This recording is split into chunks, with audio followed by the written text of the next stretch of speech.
मुझे एक स्पेयर चाबी रखी हुई है। अहान और शनाया मिलकर उस पौधे को हटाने की कोशिश करने लगे। वो पौधा थोड़ा ज्यादा ही भारी था। आप रहने दीजिए शनाया, मैं इस प्लांट को उठा लूंगा, अहान ने शनाया से कहा। शनाया ने अहान को तुरंत मना कर दिया और बोली, अहान, मैं इतनी भी डेलिकेट नहीं हूँ। क्या तुम भूल गए? हम दोनों एक टीम है। शनाया अहान की एक बात भी नहीं सुनने वाली थी, इसलिए अहान ने भी उसे ज्यादा इंसिस्ट नहीं किया। थोड़ी कोशिश करने के बाद अहान शनाया को डायरेक्शंस देने लगा। शनाया, आप इस प्लांट को थोड़ा राइट में पुश कीजिए। लेकिन उसे उठाने की कोशिश करते हुए शनाया का बैलेंस बिगड़ गया और वो जाकर अहान पर गिर गई। इसके चक्कर में अहान और शनाया थोड़े ज्यादा ही नजदीक आ गए थे, इतने कि दोनों को एक दूसरे की सांसें तक महसूस हो रही थी। लेकिन हमेशा की तरह इस बार शनाया नर्वस नहीं हो रही थी, बल्कि उसके अहान की तरफ देखकर स्माइल देते हुए कहा, अहान, हमारे साथ आजकल ऐसे मोमेंट्स कुछ ज्यादा ही हो रहे हैं। अहान ने ऊपर लेटी हुई शनाया की जुल्फों को उसके कान के पीछे करते हुए कहा, हाँ ये तो है, मुझे लगता है कि अब तो आपको इस सब की आदत हो गई होगी। अहान की बात सुनकर शनाया खिलखिलाने लगी। उसने हल्के से अहान के सीने पर अपने हाथ से चपट मार दी और बोली, हाँ, मुझे तो धीरे धीरे तुम्हारी आदत होने लगी है, लेकिन तुम अभी भी शर्माने से बाज नहीं आ रहे। ये सुनकर अहान भी हंसने लगा। उसे ये सब किसी सपने की तरह लग रहा था।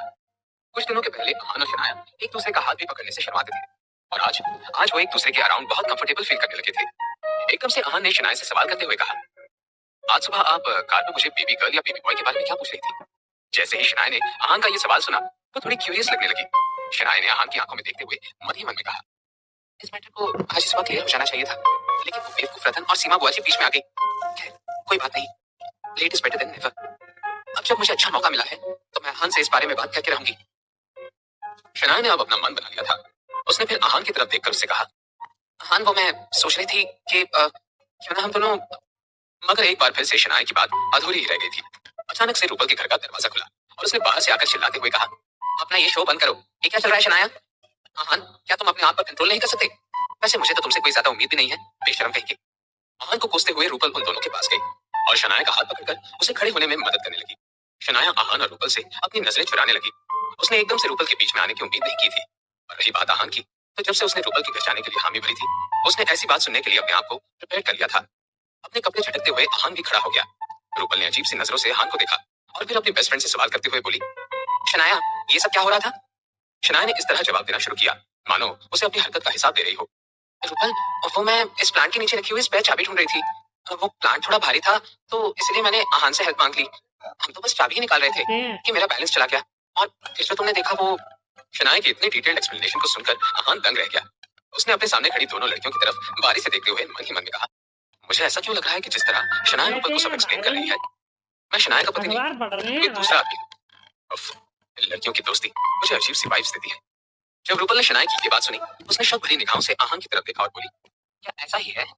जब रूपल ने अहान से ये सवाल किया, उसका मुंह बन गया। अहान ने रूपल से नजर फेरते हुए उससे कहा, दादुला क्यों जवाब देने लगा? शनाया मेरी वाइफ है, तुम तो मुझसे इस तरह सवाल कर रही हो जैसे मैंने शनाया से कोई जबरदस्ती की है। अहान ने अपना जवाब तो दे दिया था, लेकिन शनाया ने उसका हाथ पकड़ते हुए उससे कहा, अहान, बात को बिगाड़ो मत। अपनी वाइफ की ऐसी बोलने को सुनकर अहान की आंखें रोल हो गई। उसने फिर रूपल की तरफ देखा और बोला, जी ऐसा ही है, ये सब एक एक्सीडेंट था, मैंने कुछ भी जानबूझकर नहीं किया है।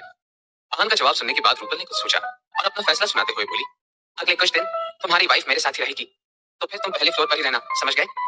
ये सुनकर अहान की बोलती ही बंद हो गई। क्या ये लाइन अहान के कहने की नहीं थी? लेकिन शनाया की तरफ देखकर अहान ने बेमन से अपना सर हिला दिया। रूपल के इंस्ट्रक्शंस तो खत्म होने का नाम ही नहीं ले रहे थे। रूपल ने आगे अहान से कहा, और हाँ, एक बात अच्छे से याद रखो, मेरे परमिशन के बिना तुम सेकंड फ्लोर पर कदम नहीं रख सकते। अब अहान का सब्र जवाब दे दिया।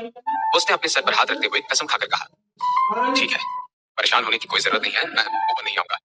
रूपल ने सोचा नहीं था कि अहान इतनी आसानी से मान जाएगा। उसने अपने कंधे को उचकाते हुए कहा, क्या तुम्हारे पास कोई दूसरा ऑप्शन है? चलो शनाया। ये कहकर रूपल ने अहान को पूरी तरह से नजरअंदाज कर दिया और शनाया का हाथ पकड़कर उसे साथ अंदर ले गई। अहान को अभी से यहाँ आने के अपने फैसले पर पछतावा हो रहा था, लेकिन कहते हैं ना, जो बीवी से करे प्यार वो कैसे करे इनकार। अहान भी घर के अंदर चला गया। अब जब लिविंग रूम में वो अकेला ही बैठा था, तो अहान ने सोचा, चलो क्यों ना मिस्टर विक्रम को कॉल करके स्प्रिंग कॉर्पोरेशन और बाकी दूसरे बिजनेस का फॉलो अप ले लिया जाए। अपने फोन कॉल के नतीजे पर आते हुए अहान ने कहा, विक्रम जी, आप बिजनेस इंडस्ट्री में बहुत लंबे अरसे से काम कर रहे हैं, पर आपके तजुर्बे के अकॉर्डिंग हमारा प्रॉफिट क्या फ्यूचर दिखा रहा था। भले ही अहान को उसके पापा आदित्य रायजादा और उनके साथ काम करने वाले लोग पसंद नहीं थे, लेकिन मिस्टर विक्रम बहुत ही समझदार और लॉयल बिजनेसमैन थे। उनका एक्सपीरियंस और काम के लिए डेडिकेशन अहान को हमेशा इंप्रेस करता आया था। इसलिए मिस्टर विक्रम की राय अहान के लिए बहुत जरूरी थी।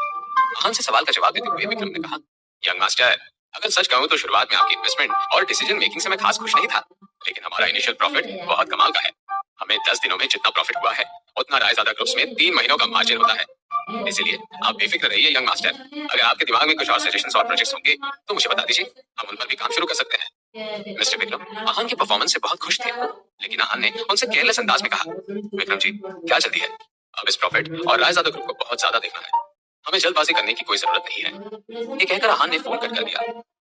फोन की दूसरी तरफ से ये सुनकर मिस्टर विक्रम के चेहरे का रंग उड़ गया। मुझे इसी बात का डर रहता है, ये नया वारिस इतना स्मार्ट है कि कब क्या कर सकता है इसका कोई अंदाजा नहीं लगा सकता कोई। खैर छोड़ो, मुझे इस प्रॉफिट को किसी तरह सही जगह इन्वेस्ट करना है। यंग मास्टर को समझना वैसे भी नेक्स्ट इम्पॉसिबल टास्क है। दूसरी तरफ रूपल के घर में अपना काम खत्म करने के बाद आहान ने एक अंगड़ाई ले ली। आज का दिन उसके लिए बहुत बड़ा था। कुछ देर बाद उसने फिर से शनाया के लिए खाना भी बनाना था। अब वो थोड़ा थक गया था, इसलिए आहान ने सोचा कि शॉवर लेकर थोड़ा आराम करना चाहिए। आहान लिविंग रूम से अपने रूम की तरफ जा रहा था कि उसने कोई आवाज सुनी। क्या कोई दरवाजा खटखटा रहा है? लेकिन अरे हाँ, इस चुड़ैल के घर में डोरबेल ही नहीं है। लेकिन शनाया तो कह रही थी कि रूपल को मेहमान पसंद नहीं है, तो कौन होगा? न चाहते हुए भी आहान ने जैसे ही दरवाजा खोला, उसकी आंखें खुली की खुली रह गई। दरवाजे के बाहर एक यंग लड़का खड़ा था। वो दिखने में बहुत ही एक्साइटेड और हैंडसम लग रहा था, और वही एक्साइटमेंट उस लड़के की आवाज में भी झलक रही थी। अपने हाथों में लाल गुलाब का एक गुलदस्ता पकड़े वो लड़का अपने घुटने पर बैठ गया था और उसने कहा, रूपल मुझसे शादी कर लो, मैं तुम्हें इस दुनिया का सारा प्यार और खुशी देना चाहता हूँ। क्योंकि अपने चेहरे के सामने उस लड़के ने लाल गुलाबों का गुलदस्ता पकड़ रखा था, इस वजह से वो लड़का देख नहीं पा रहा था कि सामने रूपल नहीं आहान खड़ा था। उस लड़के ने अपने प्रपोजल को आगे बढ़ाते हुए एक गाना भी शुरू किया।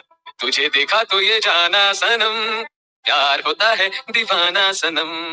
रूपल मैं जानता हूँ कि ये शाहरुख खान का गाना बहुत पुराना है, लेकिन मेरी जान तुम तो जानती हो ना कि प्यार का पुराना रोग है मुझे और इसका मर्ज बस तुम ही हो। एक गाना खत्म करने के बाद उस लड़के ने दूसरा गाना शुरू किया। आहान इस लड़के की तरफ देखते हुए मन ही मन में कहने लगा, क्या इस बेचारे को कोई दूसरी लड़की नहीं मिली? शायद इस लड़की को पता ही नहीं होगा कि रूपल एक जहन्नुम की चुड़ैल है। तो मुझे तो अब इस लड़के पर तरस आ रहा है। जाहिर था ये लड़का बहुत सीरियस था, वरना किसी लड़की के दरवाजे पर खड़े होकर कोई ऐसे गाना थोड़ी ना गाता है। आहान ने थोड़ी हिम्मत करके उस लड़के के गाने को बीच में रोकते हुए कहा, भाई मैं रूपल नहीं हूँ, तुम गलत इंसान को प्रपोज कर रहे हो। आहान ने हल्की सी खांसी के साथ उस लड़के को रोकने की कोशिश की थी। फाइनली उस बात का एहसास उसे हुआ कि कुछ गलत हो रहा है। वो जल्दी से अपने पैरों पर सही से खड़ा हो गया और आहान की तरफ देखकर अजीब से एक्सप्रेशन के साथ बोला, तुम कौन हो और यहाँ मेरी रूपल के घर पे क्या कर रहे हो? उस हैंडसम लड़के की आंखों में अजीब सा शक झलक रहा था। आहान उस लड़के की हालत को अच्छे से समझ सकता था, इसलिए उसने बहुत ही ईमानदारी से जवाब दिया, मैं रूपल का दोस्त हूँ। जवाब सुनकर वो लड़का गुस्से से आहान के पास आया और बोला, तुम झूठ बोल रहे हो, पूरे इंडिया में रूपल का ऐसा कोई दोस्त नहीं है जो लड़का हो। मैं सब जानता हूँ, सच सच बताओ कौन हो तुम? ये सवाल सुनते हुए उस लड़के ने अपने गुस्से से हाथ में पकड़ा हुआ गुलाबों का गुलदस्ता जमीन पर पटक दिया। आहान ने हेल्पलेस फील करते हुए एक बार फिर अपनी बात को दोहरा दिया और उसने कहा, अरे मैंने कहा ना कि मैं रूपल का दोस्त हूँ। अब उस लड़के की त्योरियां चढ़ गई। उसने आहान से कहा, मुझे इस बात पर यकीन नहीं है, झूठे हो तुम, मैं जाकर रूपल से ही पूछ लेता हूँ। अपनी बात कहते हुए वो लड़का अब आहान को हटाकर अंदर जाने की कोशिश करने लगा। वो आहान को पुश करने की हर मुमकिन कोशिश कर रहा था, लेकिन आहान अपनी जगह से तस से बस नहीं हुआ और आहान ने उस लड़की को मना करते हुए कहा, नहीं तुम अंदर नहीं जा सकते। भले ही ये रूपल का घर था, लेकिन अंदर शनाया नहा रही थी। आहान ऐसे ही किसी को घर के अंदर नहीं घुसने दे सकता था, लेकिन वो हैंडसम लड़का आहान की एक नहीं सुन रहा था। उसने आहान से कहा, तुम हो कौन यार और अपने आप को क्या समझ रहे हो? मैं जब चाहूँ यहाँ आ सकता हूँ, आफ्टर ऑल मैं रूपल का फियांसे हूँ। क्या ये हैंडसम लड़का सच में रूपल का फियांसे था? क्या आहान उसे अंदर जाने देने वाला था? जानने के लिए सुनते रहिए पॉकेट एफएम। क्योंकि आहान ने उसे अंदर आने से मना किया था, वो हैंडसम लड़का आहान को पुश करने की हर मुमकिन कोशिश कर रहा था, लेकिन आहान अपनी जगह से जरा भी नहीं हटा। भले ही रूपल का घर था,